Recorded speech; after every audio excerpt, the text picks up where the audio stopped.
무리하게 최순실과 장시호 쪽을 엮어버린 그런 수사 결과입니다. 그래서 그거를 제가 분명히 말씀을 드리고, 국민들 아주 개돼지 알고 하는 짓이에요. 그리고 그럼 이제 2014년이에요. 2014년 8월 15일 날 또 위치 정보가 이제 장시호 빌라 부근입니다. 그러면 2013년 8월 15일 날 최순실 씨가 과연 이제 제도 갔느냐? 그래서 이 부분 때문에 사실은 12월 4일 날 오전에 오태희 변호사가 최소한 피고인을 면회를 했습니다. 올해 며칠? 12월 4일 월요일, 네. 월요일 오전에 최소한 피고인을 면회하면서 이 부분을 물어봤습니다. 진짜 당신 2013년 광복절 날 8월 15일 날 제도 간 적이 있느냐? 그래서 최순실 씨가 나는 간 적이 없다. 나는 간 적이 없다. 그리고 나는 대한항공의 스카이패스 회원이다. 그리고 프리미엄 회원이다. 그래서 내 모든 기록은 대한항공에 가면 다 있다. 내가 거짓말할 이유가 뭐가 있느냐? 그거 확인하면 된다. 그래서 제가 검찰의 수사 기록 대한항공부를 찾아보니까 검찰이 대한항공에다가 수사 협조 요청 회신을 보냈더라고요. 그게 뭐냐? 제목은 최순실 탑승 내리기예요. 그러면 대한항공이 아니 2012년만 줬겠습니까? 2013년, 14년, 15년 처음 다 줬겠죠. 그거 보니까 최순실 씨가 소위 제도 가는 흔적이 없으니까 싹 빼버리고 2012년 거만, 그것도 이거 위도 경도도 잘 안 맞고 시간상으로도 참 해석도 잘 안 되는 그 부분하고 이래 엮어버린 겁니다. 그러니까 검찰이 여전히 봐도 정말 국민들 아주 아니, 우습게 보고. 예, 그 부분을 제가 분명히 말씀드린 거는 검찰 수사관들은 정확하게 수사를 했고 그걸 엮어버린 사람들은 일부 검사입니다. 우리가 그래서 열심히 일하는 검찰 수사관들의 노고를 우리 인정을 해주고, 대신에 이런 완벽한 자료를 갖고 소위 말해서 의도적으로 이상한 방향, 대통령과 최순실과 이렇게 엮는 쪽으로 간 일부 검사들, 그 검사들의 행태를 우리가 비난을 해야 됩니다. 그러니까요. 그 설명할 때 검사가 굉장히 자기적으로 한 게 제가 사실이고요. 예.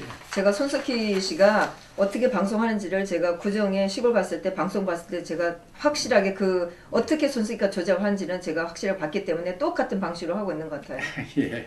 그리고 이제 다섯 번째 태블릿 PC에서 드러난 진실인데, 이 부분은 지난 12월 1일 금요일 날 정호성 피고인이 소위 최소원 피고인의 법정에 재판에 정의료로 나왔습니다. 그럼 정호성 피고인은 소위 말해가 이미 1심에서 형이 확정됐어요. 형이 확정되어 감옥 생활하고 있는 사람이에요. 그걸 검찰이 부른 거예요. 왜 불렀느냐, 검찰이.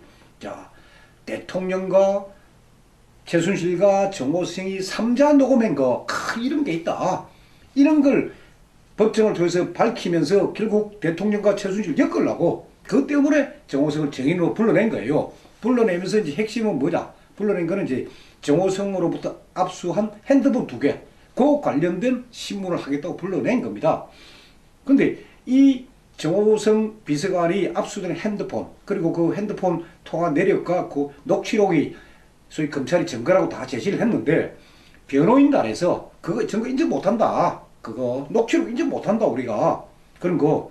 그러다 보니까 검찰이 그럼 좋다. 정호성 피고인을 불러서 법정에서 듣자. 그래서 정호성 피고인을 그날 불렀던 겁니다. 불렀는데 이 자리에서 의외로 새로운 사실들이 많이 드러났습니다.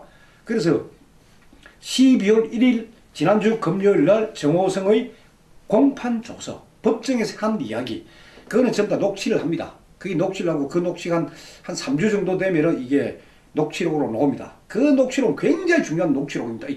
이걸 보면은 이제 이 사건을 보는 검사들의 잘못된 시각도 나오고 정호성 피고인의 정확한 진술이 여기 다 들어있습니다.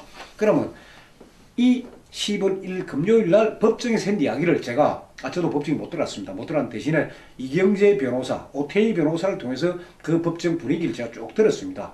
들어보니까 거기서 나온 이야기가 딱 끼게 나왔습니다. 자, 김파 2014, 그걸 변호인을 물은 겁니다.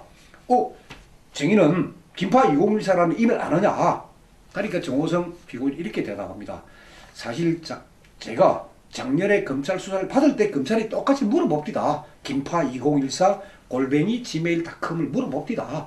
근데 그때는 제가 생각이 안 났습니다. 그래서 모른다고 했는데 그 이후에 자기가 수감 생활하면서 가만히 생각해 보니까 김파 2014가 생각나더라는 거예요. 숫자도 있고 김파가 있고 해가 생각나더라는 거예요. 그래서 그날 금요일 법정에서 바로 이야기합니다. 김파 2014 이거는 김희종 행정관이 이 이메일 계정을 만들어 가지고 내한테 준 거다. 그건 내가 만들고 한 게 아니고 김희종 행정관이 만들어가 이메일 계정 만들어가 비서관님 이 이메일로 뭐서로 그 이메일 주고받고 하는 그로 쓰십시오라고 준 거다. 그게 기억난다. 그래서 그 증언을 합니다.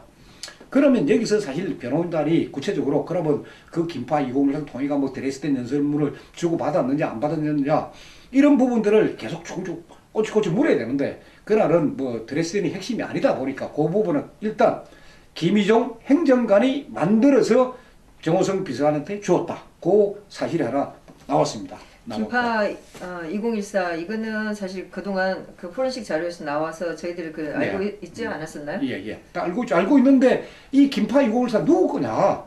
그걸 검찰은 그동안 주장이 최순실 거라는 거예요, 이게. 그리고 김희종이가 진술한 거, 그 김파 2014 내 거 맞습니다 하는 부분은 새카맣게 가려버렸고, 그렇게. 그러니까 아주 잘못된 거예요. 그리고 그날 재판에서 이제 이 핸드폰 2개 압수된 거, 그 부분에 대해서 변호사도 물었어요. 그 핸드폰이 이 두 종류입니다. 하나는 폴드폰, 이 접는 거. 하나는 스마트폰입니다. 그러니까 스마트폰은 2012년 대통령 선거 기간 중에 사용했던 거고, 자기가, 정호성 비서관이. 그리고 폴드폰은 청와대에 들어간 이후에 사용한 건데, 이 핸드폰의 용도는 뭐냐? 대통령께서 지시한 내용을 자기가 다 받아 적지를 못해 그걸 녹음을 했다는 거예요. 녹음을 했는데, 검찰이 이제 소위 주장하는 거는 대통령과 최서원과 정호성이 3자 통화, 그런 폴더폰에 담겨있는 내용이에요. 그래서 그 부분에 대해서 정호성 비서관은 바로 이야기를 합니다. 아니, 대통령과 최서원과 내가 3자 통화한 적 없다. 전혀 그런 거 없다. 그런데 녹취록이 그런 게 나오거든요. 아니, 세 사람이 통화한 그게 녹취록이 나오는데 어떻게 된 거냐? 그래 따져보니까, 그래 법정에서 드러나는 겁니다. 이 폴더폰에 이 대통령 지시상을 녹음을 하다 보면은 예를 들어 한 20개 정도 이제 파일이 차이면은 그걸 빼내고 지우고 또다시 해야 되는데 20개를 넘어가면 이게 더 씌워진답니다. 뒤에 게 앞으로 와가지고 더 씌워지다 보니까 거기에 최순실 목소리가 끼어들고 얘가 녹취록에 대통령 이야기 뭐 최순실 이야기 거기에다가 정호성 이야기 막 이런 게 녹취록에 소위 말해가 섞여 있었던 거예요.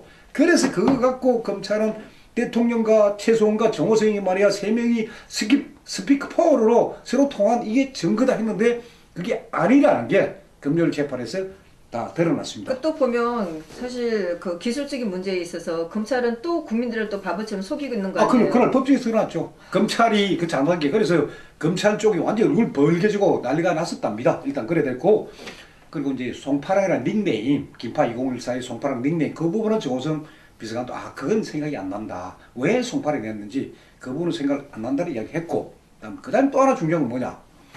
정호성 피고인이 바로 법정에서 금요일 바로 이야기했습니다. 자, 최서원이가 태블릿 PC를 사용하는 거 자기 나 본 적이 없다. 한 번도 본 적이 없다. 그리고 그 이야기를 검찰에서 자기 밝혔다는 거예요. 본 적이 없다고. 그런데 그동안 검찰은 뭡니까?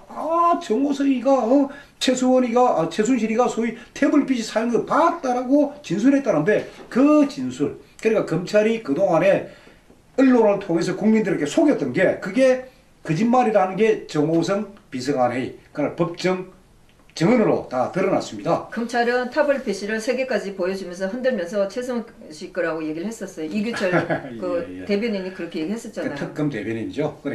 그래서 정호성 피고인은 바로 그런 이야기를 한다. 그리고 최순실 씨가 물론 자기가 최순실 씨한테 이메일 보내준 건 맞다. 대통령 연설문하고 말씀자료 일부 그것도 2013년 2월 25일부터 2014년 5월 2일 사이에 138건 보내준 건 맞다. 그거는 맞는데 그거를 데스크탑으로 보는지 아니면 태블릿을 보는지 나는 그거 모른다.